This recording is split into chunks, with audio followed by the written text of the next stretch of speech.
नमस्कार दोस्तों, आज है 17 दिसंबर 2025। तो चले शुरू करते हैं बिहार के फटाफट 50 बड़ी खबरें, वो भी सिर्फ 10 मिनट में। लेकिन आगे बढ़ने से पहले एक जरूरी बात, अगर आप इस चैनल में नया है तो चैनल को सब्सक्राइब जरूर करें और फेसबुक पेज में देख रहे हैं तो फेसबुक पेज को फॉलो जरूर करें। तो चलिए शुरू करते हैं आज दिन भर की ताजा तरीन खबरें। नीतीश कैबिनेट की बैठक में बड़ा फैसला, 7 निश्चय पार्ट 3 पर मोहर, 94 लाख परिवारों के लिए सरकार ने खोला खजाना। आशा आंगनबाड़ी कार्यकर्ताओं के समर्थन में खड़ी हुई सोनिया गांधी, सरकार के सामने रख दी है बड़ी मांग। बिहार के लाखों शिक्षकों को शिक्षा विभाग ने दी राहत, तकनीक की गलती पर अब नहीं कटेगा वेतन, डिजिटल हाजिरी पर नरमी। सीएम नीतीश कुमार के हिजाब खींचने पर बचाव में उतरे पप्पू यादव, कहा पूरे प्रकरण में बाप बेटी के रिश्ते का भाव दिखा। लेकिन इस बयान से लग रहा है कि कहीं पप्पू यादव जेडीयू में जाने का प्लान तो नहीं कर रहा है। बीपीएससी 70वीं संयुक्त परीक्षा का रिजल्ट जारी, 5401 अभ्यर्थी हुए पास, 20,000 कैंडिडेट्स हुए थे शामिल, 2035 पद पर निकली है वैकेंसी।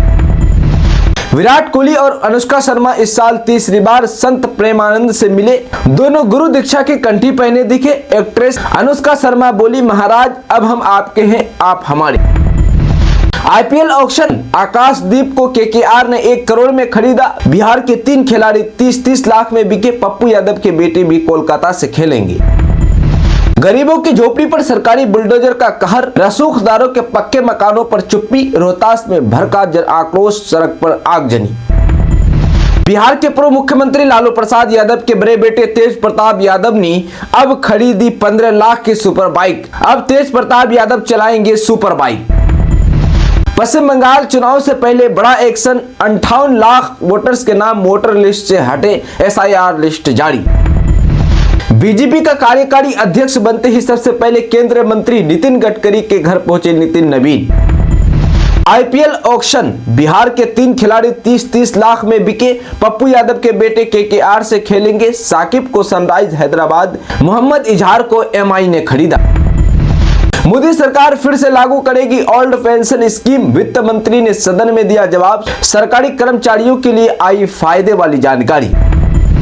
जेडीयू के मंत्री का बड़ा बयान, पूरा देश चाहता है कि नीतीश कुमार पीएम बने। जी हां, जेडीयू कोटे से बिहार सरकार में मंत्री जमा खान ने सीएम नीतीश कुमार को लेकर बड़ा बयान दिया है।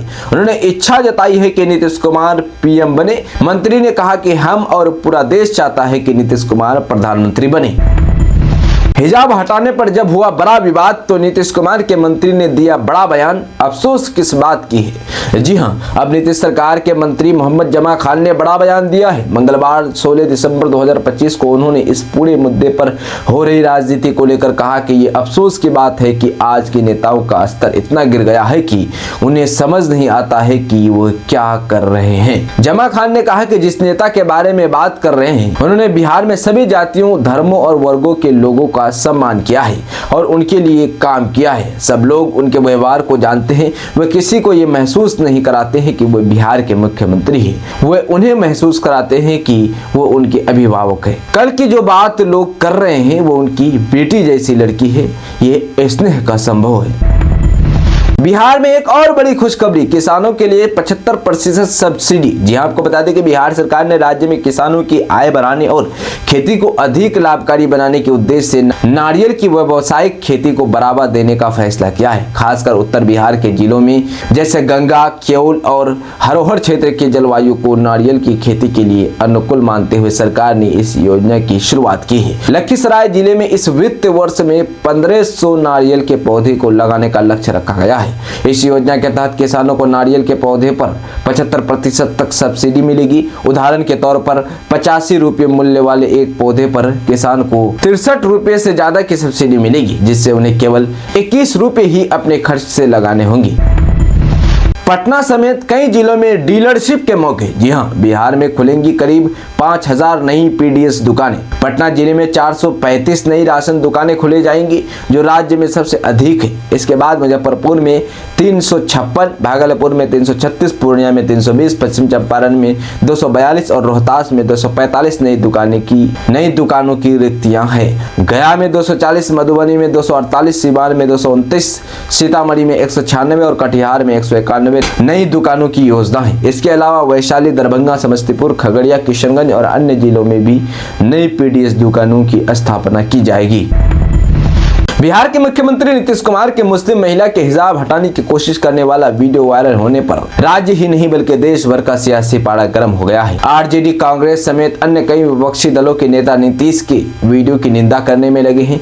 इस बीच पूर्णिया से कांग्रेस समर्थित निर्दलीय सांसद पप्पू यादव ने सीएम नीतीश कुमार का बचाव किया है। उन्होंने कहा है कि हिजाब नहीं हटाया गया बल्कि नीतीश के मन में बाप बेटी वाला भाव था। हालांकि पप्पू यादव की पत्नी एवं कांग्रेस सांसद रंजीता रंजन ने नीतीश के महिला का हिजाब हटाने को शर्मनाक बताते हुए उसे बर्दाश्त के काबिल नहीं करार दिया है। पप्पू यादव बोले, बिहार में दूसरा हाईकोर्ट बनाइए, बहुत केस पेंडिंग चल रहे हैं। संसद में कहा, मरे लोगों को भर्ती करके पैसे वसूल रहे हैं अस्पताल। जी हां, आपको बता दें कि पप्पू यादव ने बिहार में हाईकोर्ट की एक और बेंच खोलने की मांग की है। लोकसभा में संबोधन के दौरान उन्होंने इंडिगो संकट, बिहार में बुलडोजर एक्शन, जमाबंदी में रिश्वतखोरी जैसे मुद्दों पर सरकार को घेरा। बीजेपी के राष्ट्रीय कार्यकारी अध्यक्ष नितिन नवीन ने मंगलवार को मंत्री पद से इस्तीफा दे दिया है। उनके पास 2 विभागों की जिम्मेदारी थी। पार्टी ने उन्हें बीजेपी राष्ट्रीय कार्यकारी अध्यक्ष की जिम्मेदारी सौंपी है। बिहार सरकार में उनके पास पथ निर्माण विभाग और नगर विकास विभाग की जिम्मेदारी थी। अब ये विभाग दिलीप जायसवाल और विजय सिन्हा के बीच बांट दिया गया है। बताया जा रहा है कि विजय सिन्हा को नगर विकास विभाग और दिलीप जायसवाल को पथ निर्माण की जिम्मेदारी दी गई है। बीजेपी में लंबे समय से एक व्यक्ति एक पद का सिद्धांत लागू है। इस सिद्धांत के तहत नितिन नवीन को मंत्रिमंडल से इस्तीफा देना पड़ा है। जेपी नड्डा के केंद्रीय मंत्री बनने के बाद उनके पार्टी अध्यक्ष पद को लेकर स्थिति स्पष्ट हुई थी। नड्डा का कार्यकाल लोकसभा चुनाव से पहले समाप्त हो चुका था, जिसे जून 2024 तक बढ़ाया गया। इसके बाद पार्टी नए राष्ट्रीय अध्यक्ष की तलाश में थी, जो फिलहाल नितिन नवीन को कार्यकारी अध्यक्ष बनाकर पूरी की गई है। जेडीयू के मंत्री का बड़ा बयान, पूरा देश चाहता है कि नीतीश कुमार पीएम बने। जी हां, जेडीयू कोटे से बिहार सरकार में मंत्री जमा खान ने सीएम नीतीश कुमार को लेकर बड़ा बयान दिया है। उन्होंने इच्छा जताई है कि नीतीश कुमार पीएम बने। मंत्री ने कहा कि हम और पूरे देश चाहते हैं कि नीतीश कुमार प्रधानमंत्री बने। आईपीएल 2026 के लिए नीलामी जारी है। ऑक्शन में बिहार की पूर्णिया सीट से निर्दलीय सांसद पप्पू यादव के बेटे 30 लाख में बिके हैं। केकेआर ने उन्हें खरीदा है। एक पिता के लिए ये बड़ी उपलब्धि है। इसको लेकर सांसद पप्पू यादव की पहली प्रतिक्रिया आई है।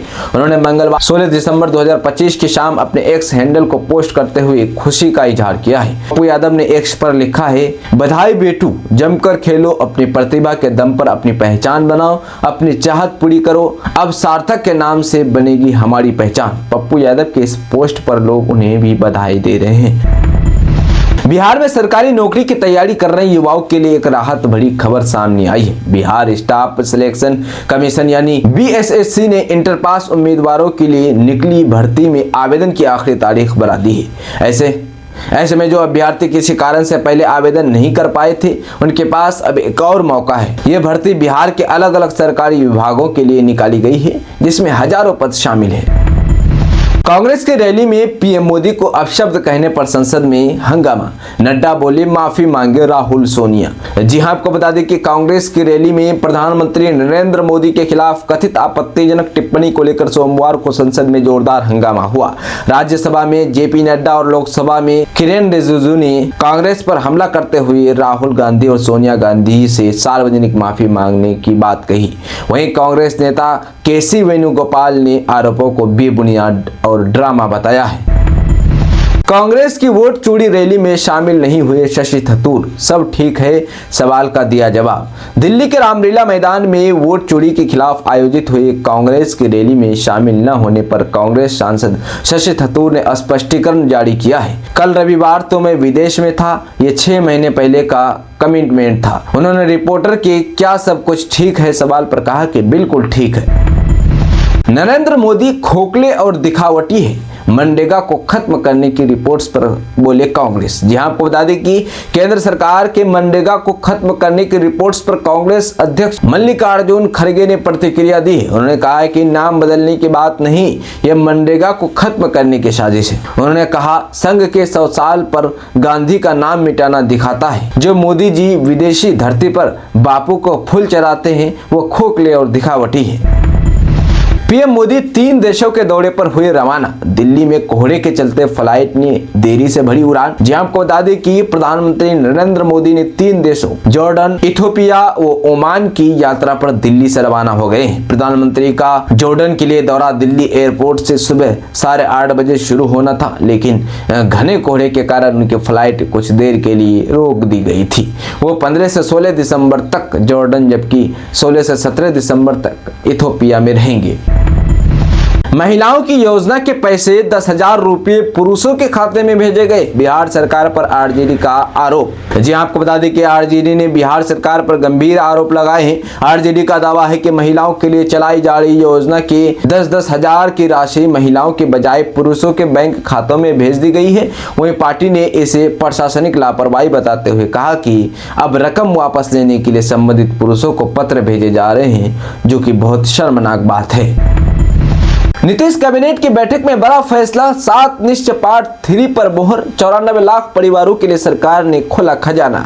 जी हां, मुख्यमंत्री नीतीश कुमार की अध्यक्षता में कैबिनेट की बैठक में कई अहम फैसले लिए गए हैं। नीतीश कुमार ने अपने सोशल मीडिया एक्स पर पोस्ट कर इसकी जानकारी भी दी है। उन्होंने कहा है कि 24 नवंबर 2005 को जब से हम लोगों की सरकार बनी है, तब से राज्य में कानून का राज है और लगातार 20 वर्षों से सभी क्षेत्रों और सभी वर्गों के विकास के लिए काम किया गया है। नीतीश कुमार कहा कि मुझे यह बताते हुए खुशी हो रही है कि राज्य में सुशासन के कार्यक्रमों के अंतर्गत 7 निश्चय 2015 से 2020 और 7 निश्चय 2 2020 से 2025 में न्याय के साथ विकास से जुड़े निर्धारित लक्ष्यों को हासिल करने के बाद बिहार को सर्वाधिक विकसित राज्यों की श्रेणी में शामिल करने के लिए अब 7 निश्चय 3 कार्यक्रमों को लागू करने का निर्णय लिया गया है। सीएम नीतीश कुमार ने कहा कि हम लोगों ने वर्ष 2023 में राज्य में जाति आधारित गणना के साथ सामाजिक आर्थिक सर्वेक्षण भी कराया था, जिसमें चिन्हित 94 लाख गरीब परिवारों को प्राथमिकता के आधार पर रोजगार योजनाओं से आच्छादित किया जाएगा